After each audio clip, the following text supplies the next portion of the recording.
Hello అండి. This is doctor Madhavi Latha. First of all thank you మీ అందరికీ మా వీడియోస్‌ని వ్యూ చేస్తున్నందుకు, సబ్స్క్రైబ్ చేస్తున్నందుకు. మీకు డౌట్స్ ఉన్నవి కామెంట్స్‌లో పెడుతుండండి. We're definitely replying it.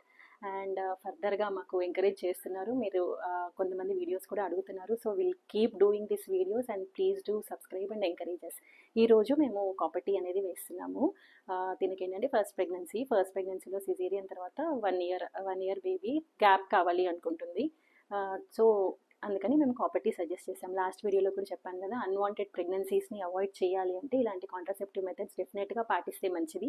One of the contraceptive methods copper tea. So copper tea వేసుకోవడం వల్ల బాడీలో ఏదో జరిగిపోతుంది, ఫారిన్ బాడీ ఉంది, గర్భసంచిలో హోల్ పడుతుంది, లావ్ అయిపోతాము, చాలా ప్రాబ్లమ్స్ వస్తాయి అనుకుంటారు. అలాంటివి ఏవి జరగవు.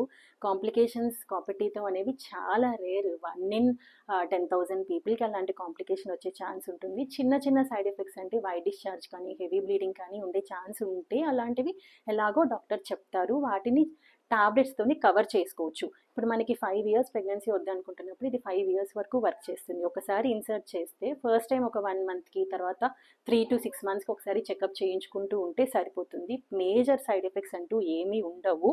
యాక్టివ్గా ఇన్ఫెక్షన్ అంటే యూట్రస్ ఇన్ఫెక్షన్ ఉన్న వాళ్ళొక్కరు వేసుకోకూడదు. ఇంకా కొన్ని కాంట్రాఇండికేషన్స్ ఉంటాయి, అవి ఎలాగో డాక్టర్ సజెస్ట్ చేస్తారు.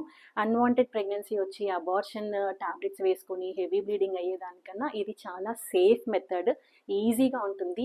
అబ్బాయి ఇన్సర్ట్ చేయడం ఎంతో కష్టం అట్లా అనుకోకండి. సింపుల్ మెథడ్లో ఈజీగా అయిపోతుంది. కాబట్టి డెఫినెట్గా మీ డాక్టర్ని కలుసుకొని ఒకసారి కాపర్ టీ అడ్వైస్ తీసుకోండి కాంట్రాసెప్షన్ కోసం. Definitely it's a safe method.